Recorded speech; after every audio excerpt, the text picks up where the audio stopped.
The conviction this week of the Mexican crime lord Joaquin Guzman Loera was one of the most visible victories for American law enforcement since the war on drugs began in the 1970s, a triumph over a cartel leader who survived, and thrived, for decades on his business skills, brutal violence and bottomless bribes to Mexican officials.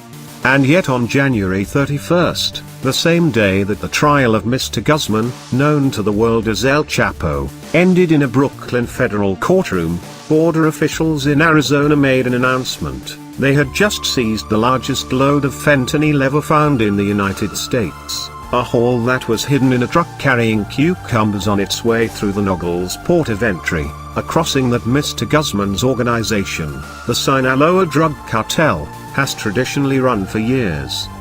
The fentanyl seizure, enough for 100 million lethal doses, was a clear signal that even after the hard-fought task of convicting Mr. Guzman on drug conspiracy charges, American federal agents have far to go in their attempts to dismantle Mexico's infamous cartels.